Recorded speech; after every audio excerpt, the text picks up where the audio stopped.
الله وبركاته. يا ربي بالمصطفى بلغ مقاصدنا واغفر لنا ما مضى يا واسع الكرم.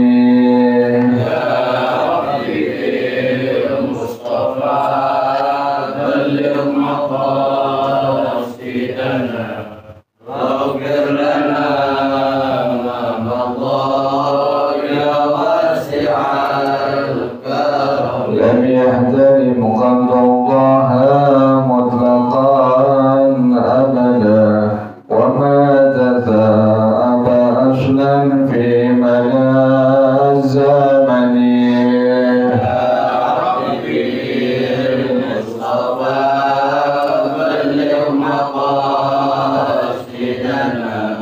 واغفر لنا ما مضى يا واسع الكرم. منه الدواب فلم تهرب وما وقعت ذبابة أبدا في جسمه الحسن.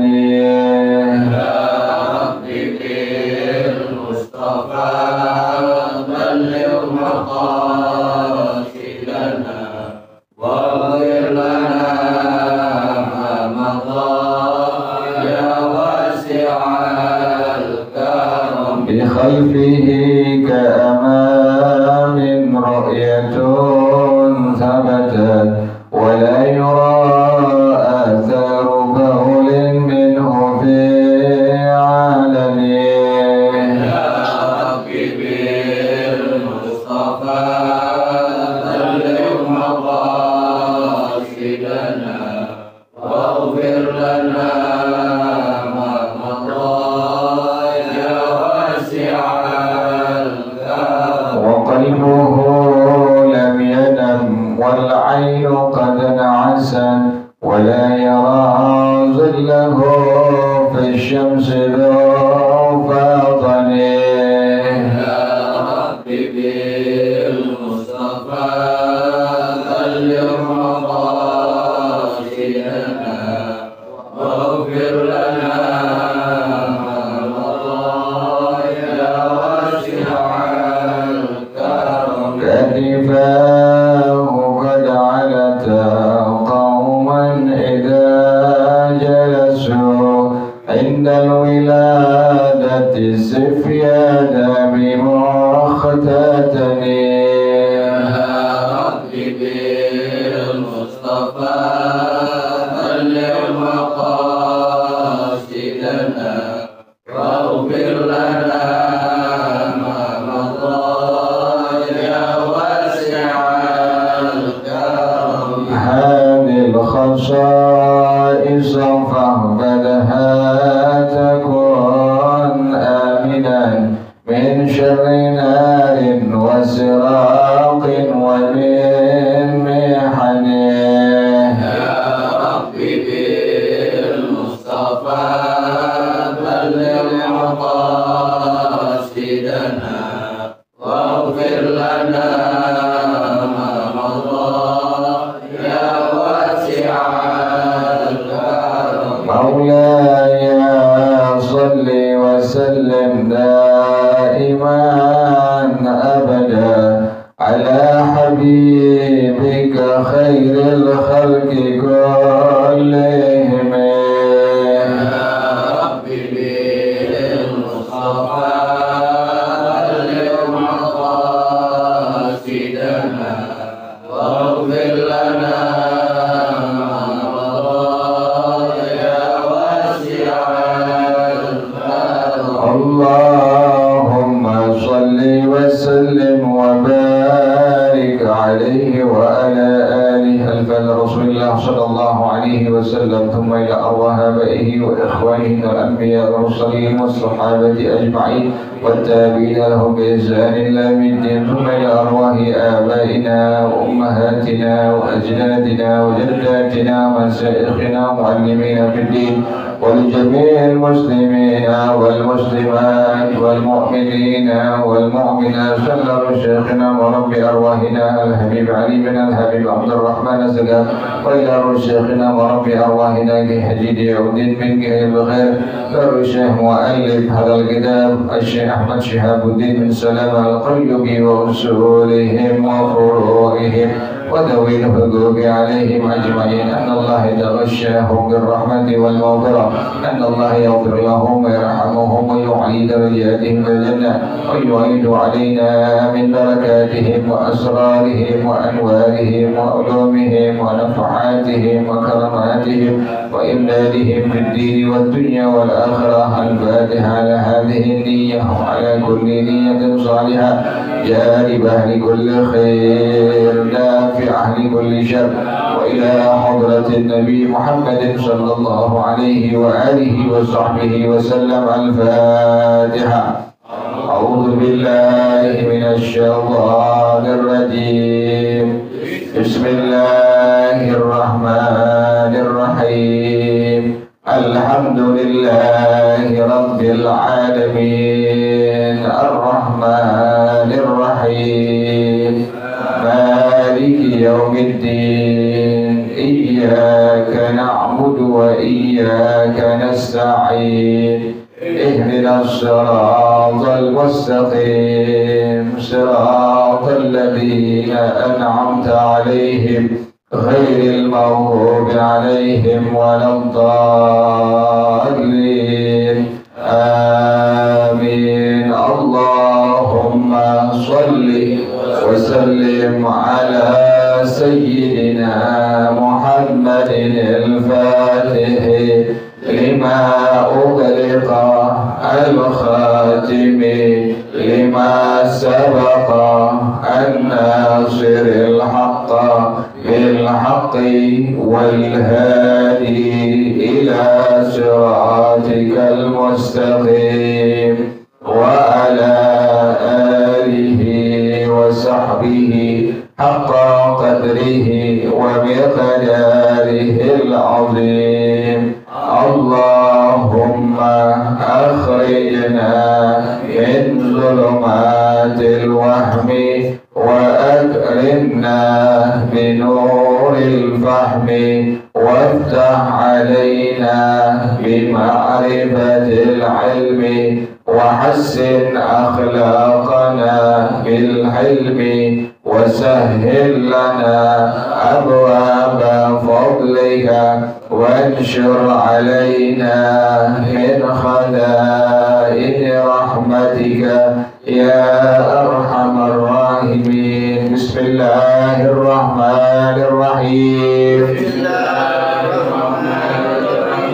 الحكاية الحادية والخمسون في الحرص على عدم إدخال الشبهة فضلا عن الحرام.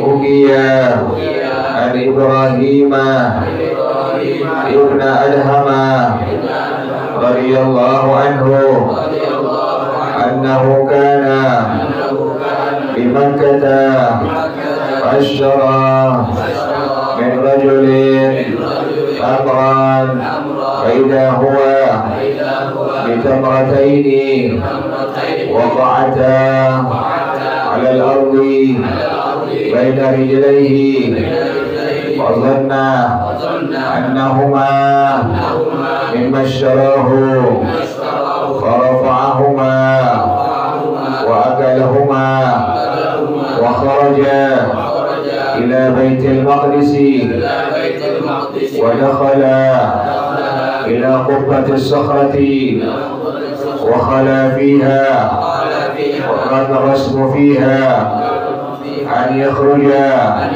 من كان فيها، وتخلى بالملائكة ليلا بعد العصر فأخرجوا من كان فيها فانحجب إبراهيم فلم يروه فبقي فيها فدخلت الملائكة فقالوا ها هنا جنس آدمي فقال واحد منهم هو إبراهيم ابن أدهم عابد خراسان فأجابه آخر منهم نعم فقال آخر هذا الذي يسعد منه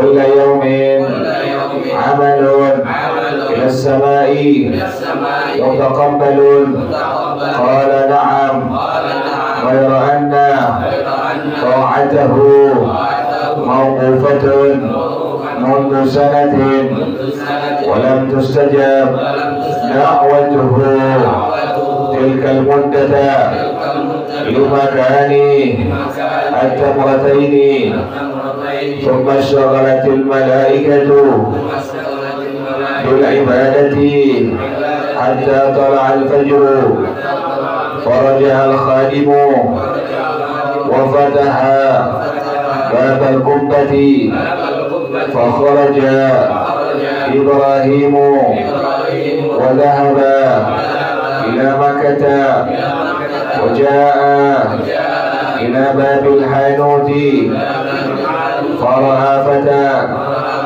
يبيع التمر فقال له كان ها هنا شيخ يبيع التمر العام الأول فأخبره أنه والده وأنه فارق الدنيا فأخبره إبراهيم بالقصة فقال له الفتى أنت في حل من نصيبي من التمرتين ولي أخت ووالدة فقال له أين هما فقال في الدار فجاء إبراهيم فقرع الباب فخرجت عجوز متكئة على عصا فسلم عليها فردت عليه السلام ثم قالت ما حاجتك فأخبرها بالقصة فقالت له أنت في حل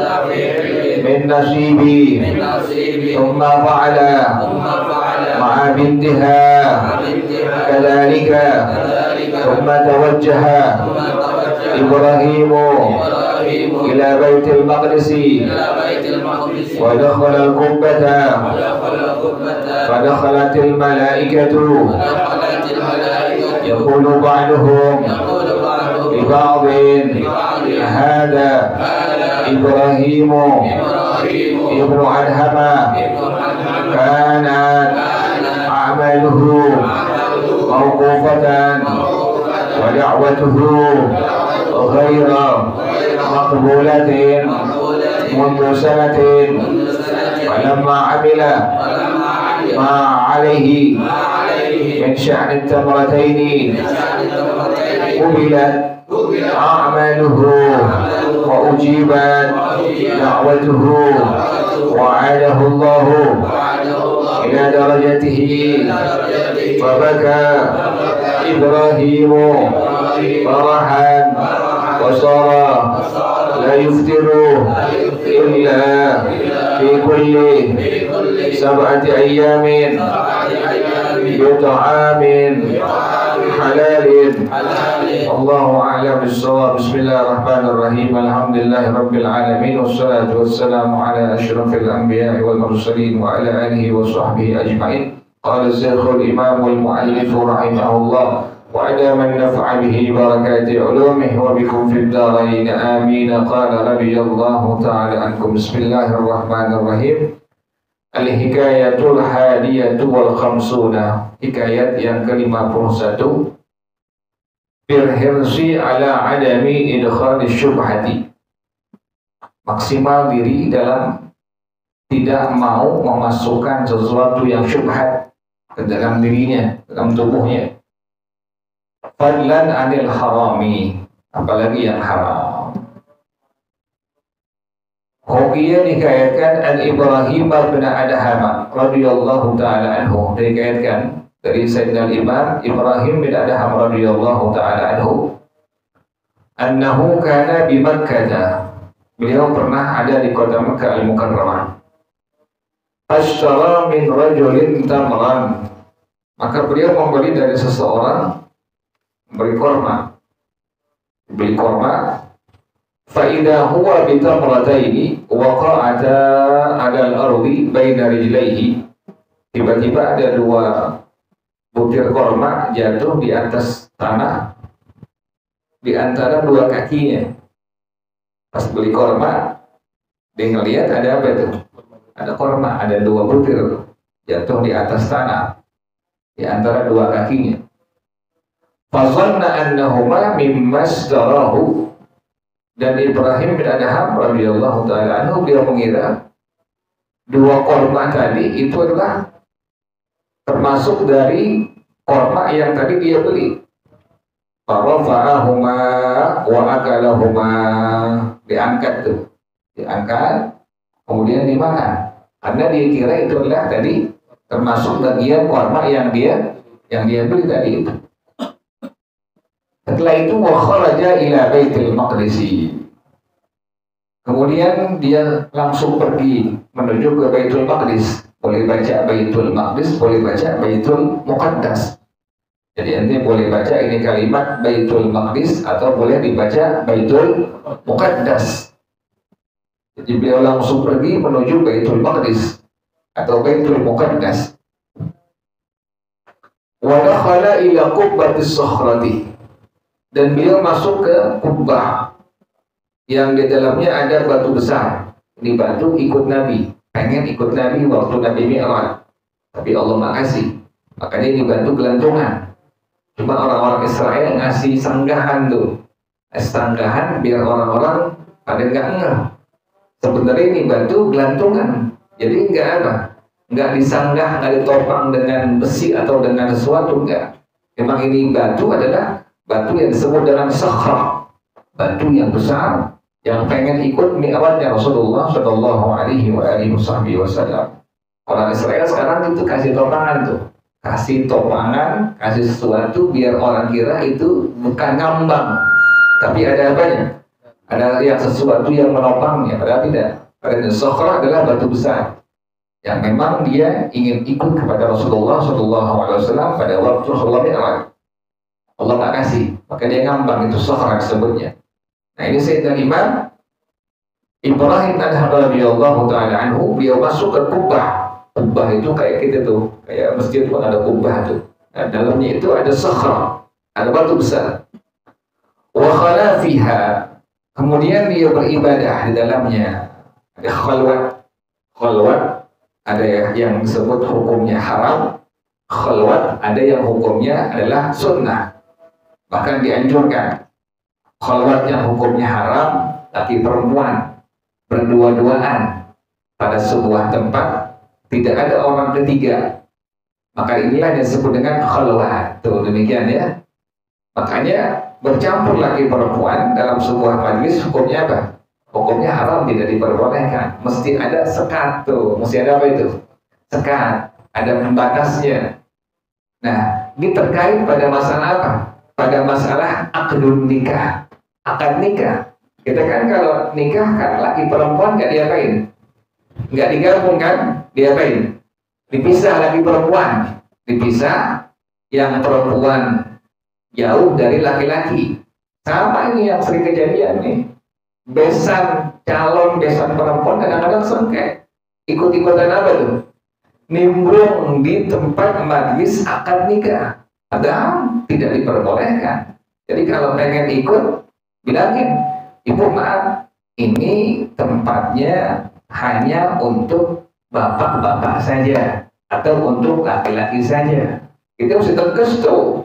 Kadang-kadang orang nggak ngerti. Kecuali yang udah ngerti, yang udah ngaji sedikit-sedikit pelan-pelan dia tahu hukum agama seperti itu. Ini berkaitan dengan sah dan tidak sahnya akad nikah. Jadi kan suka masuk tuh perempuan tuh nyampur. Kalau lagi bawa-bawaan pengen akad nikah kan perempuan laki ikut ya. Yang perempuan kan gede perempuan. Padahal kan sebenarnya perempuan ikut gak apa-apa, gak masalah. Cuma dia kan gede. Dandannya lamaan dia. Dia dandan tuh muka doang bisa 20 jam. 20 jam muka doang tuh. Oh begitu-gitu juga. Gak cakep. Gak cakep begitu-gitu juga udah. Ada kan berubah ya begitu juga. Gak berubah. Cuma nafsu doang dandan perempuan. Ini kita yang udah ngerti, yang udah ngaji, dikit-dikit kita tahu, pelan-pelan kita tahu. Bilangin tuh sama perempuan-perempuan yang pengen ikut. Nanti boleh ikut, tapi nanti pas di majelis akad nikah jauhan duduknya. Jangan diapain? Jangan digabung. Nah orangnya kedua belah pihak, makanya mesti ngaji semua sih susah memang. Karena orang dibilangin susah, biar saudara susah dia bilangnya. Ini saudara digabung pakai perempuan. Ini menyangkut pada masalah sah dan tidak sahnya akad nikah itu. Makanya dia nggak mau kalau saya diundang itu bukan perkara dia nggak mau. Kenapa demikian? Tanggung jawab besar di hadapan siapa? Allah Subhanahu Wa Taala. Biar saudara nggak mau. Kecuali dia ngaji mana? Ada baru kata. Dia bilangin soalnya. Ini laki perempuan bisa agak digabung. Biar calon besan perempuan ibunya itu anak laki atau perempuan bisa. Jangan yang lain tuh. Jangan digabung. Ini berkaitan dengan sah dan tidak sahnya akad nikah. Jadi ente yang boleh ngaji bilangin nanti itu yang perempuan jauh dari laki-laki, kalau bisa 2 meter di rumah. Dia bilangin ngapain nih perempuan ikut-ikutan. Nah kita bilangin kan nanti ini masalah terkait pada masalah apa tadi? Nah, akan nikah sah dan tidak sahnya. Ini lagi ngomongin khalwat ini. Khalwat adalah laki perempuan berada di sebuah majlis. Disebut dengan khalwat. Khalwat ini hukumnya apa tadi? Hukumnya haram. Al-mukhalaqah namanya. Nyampur laki perempuan disebut dengan al-mukhalaqah. Disebut dengan hukumnya adalah haram, tidak diperbolehkan. Laki perempuan akad nikah direndeng. Ini bagaimana hukumnya nih? Ini bagaimana hukum akad nikah laki perempuan yang direndeng? Atau nggak direndeng? Tapi dihadiri di majelis akad tersebut ada perempuannya nih. Ini paling gedek gitu, ada paling benci. Orang yang usah dibilangin. Biar saudara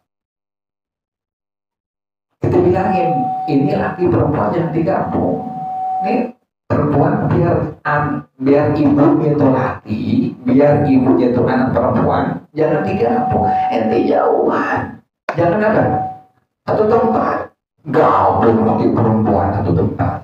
Al-mukhalaqah hukumnya apa tadi? Haram. Bercampur laki perempuan dalam sebuah majlis hukumnya haram, tidak diperbolehkan. Yang bukan mahram ya, kecuali mahram. Mahram misalnya ibu kita, anak perempuan kita, ponakan perempuan kita, boleh silahkan. Tapi yang bukan mahram bercampur dalam sebuah majlis hukumnya apa?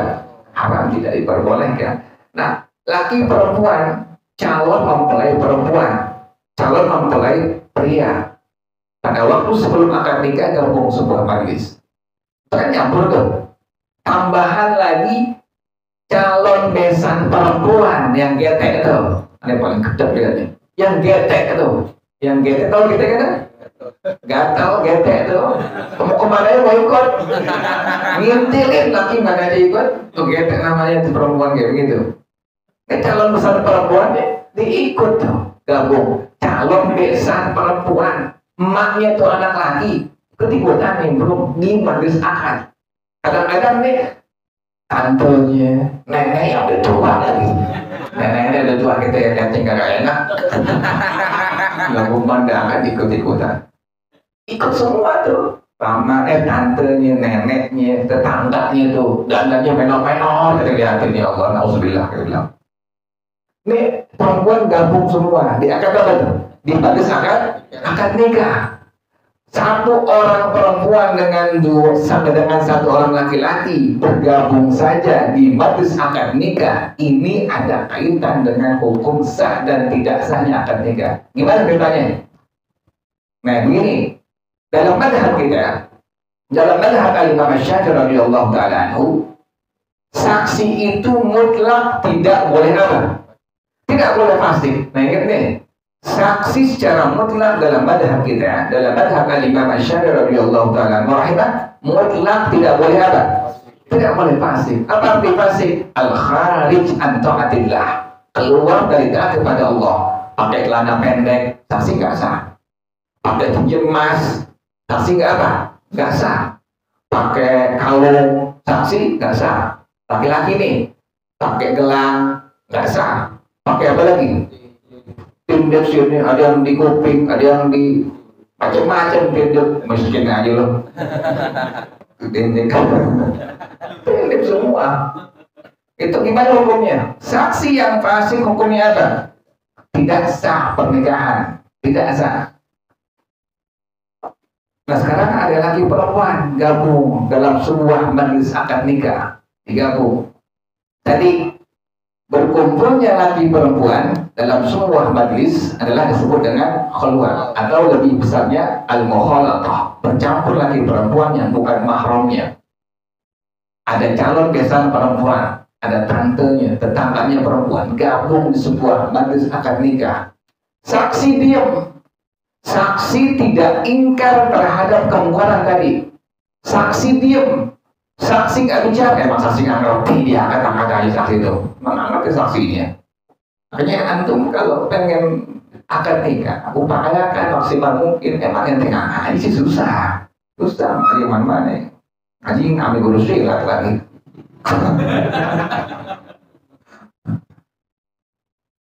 Upayakan ini saksi, upayakan dari orang-orang yang udah ngerti agama, yang udah paham. Ditahu tuh, dipaham bahwasanya manakala terjadi kemungkaran seperti itu, saksi langsung apa? Langsung mentor. Ini nggak boleh kayak begini. Saksi nggak ngerti.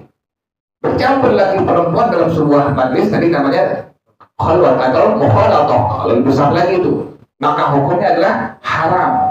Saksi yang tidak ingkar terhadap kemungkaran tersebut dihukumkan sebagai saksi apa? Yang fasik. Saksi yang fasik terjadi akad nikah, maka dihukumkan apa? Tidak sah akad nikahnya. Itu begitu urutannya itu. Kenapa dalam madhab kita, dalam madhab Al-Imam Syafi'i radhiyallahu ta'ala rahimah, itu tidak diperbolehkan dalam majelis akad nikah digabung, direndeng antara calon mempelai perempuan dengan apa? Dengan laki-laki. Itu begitu. Jadi bukan adatnya Habib, bukan. Bukan adanya orang Arab, bukan. Tapi ini min jumlatis syariah, termasuk daripada syariatnya yang dibawa Rasulullah Shallallahu Alaihi Wasallam. Nah, itu yang udah ngerti, yang udah tahu, yang udah paham, amalin kayak begitu tuh. Bilang-bilang saudara ente, mohon maaf, perempuan nggak ada di sini. Perempuan mau di mana? Ente mau ngambek sekarang apa? Di mana perempuan terserah. Jangan sampai di sini, jangan sampai ada di mana, di majlis akad nikah. Anda ngeliatin, ya Allah, pusing perempuan semua. Yang mantap. Ada ustaz begitu, dia bilang, nih ustaz, dia bilang bukan ngangkor, bukan bilangin pakai speaker, angkat speaker perempuan bubar. Diam, 3.000 diam. 3.000 diam. Terus juga mau gitu, 3.000 diam.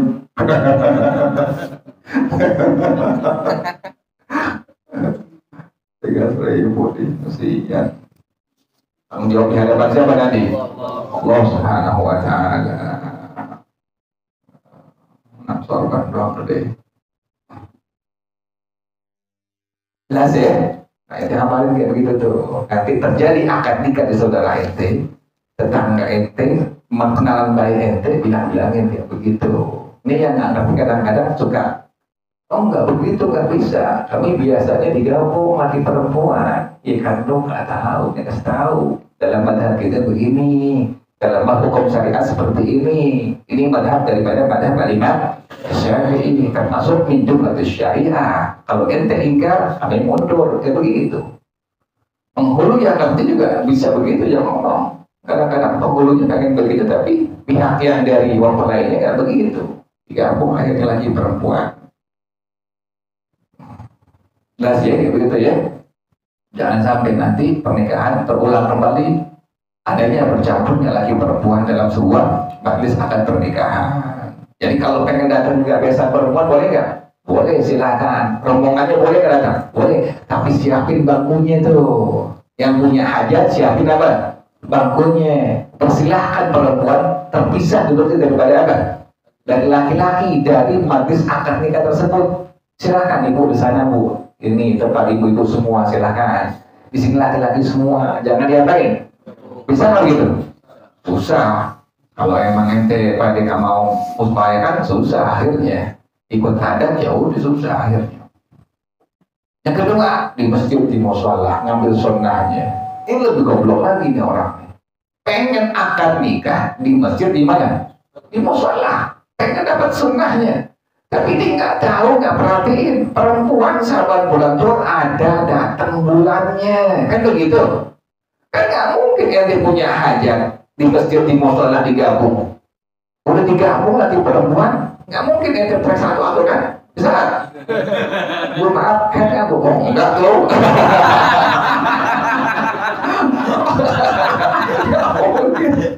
Nggak mungkin begitu gitu. Bisa nggak begitu ente? Kenapa demikian? Ini tanggung jawab di hadapan Allah nanti. Ente selaku sahibul hajat yang punya hajatan mengundang orang akan nikah di masjid mushola. Sementara ente nggak perhatiin hukum agama yang berkaitan dengan hukum haram. Kan begitu? Itu hukumnya apa?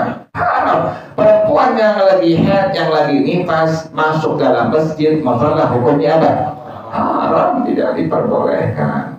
Ente ngadain majlis akad nikah, pengen ngambil sunnah di dalam masjid atau dalam mushola. Pertama, perempuan lagi gabung. Yang kedua, nggak diperhatiin perempuan yang lagi haid atau lagi tenggelam. Perhatiin tuh kayak begitu. Kampung kita masih begitu. Pada nggak ingkar sih, guru-guru susah. Nggak ingkar, malah pada ini, malah pada persilahkan. Masih nggak bisa begitu.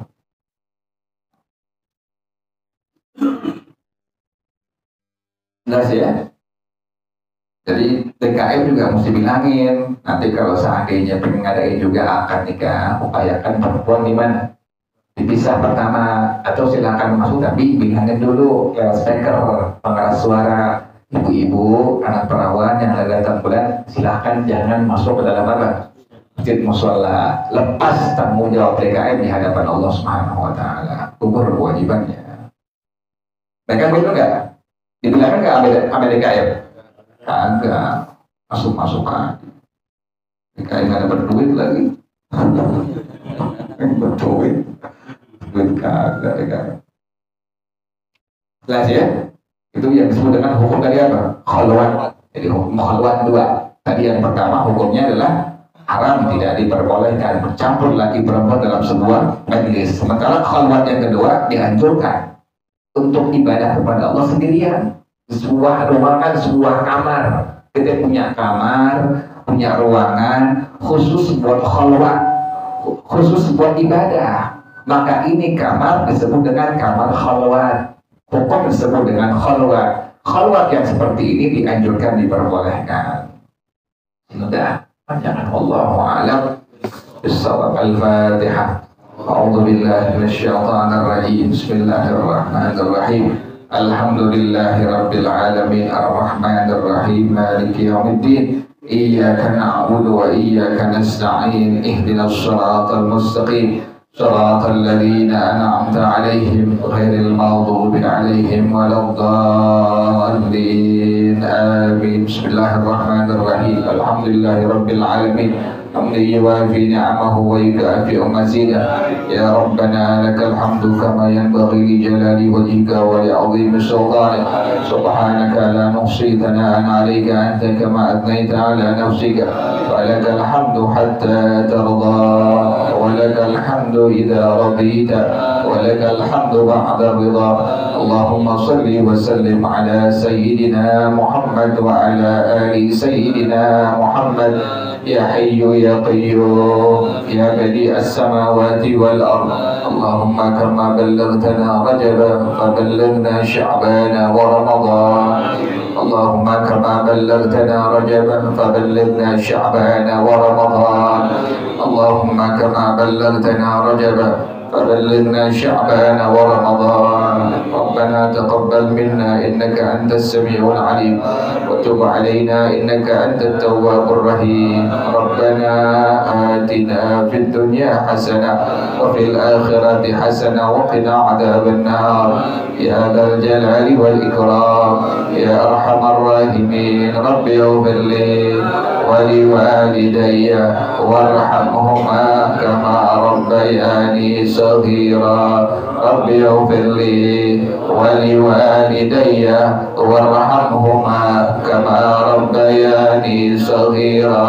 رب اغفر لي ولوالدي وارحمهما كما ربياني صغيرا. صلى الله على سيدنا محمد وآله وصحبه وسلم. سبحان ربك رب العزة عما يصفون وسلام على المرسلين والحمد لله رب العالمين. Baca bersama-sama. Subhanallahumma wa bihamdika asyhadu an la ilaha illa anta astaghfiruka wa atubu ilaik. Hadanallahu. Assalamualaikum warahmatullahi wabarakatuh.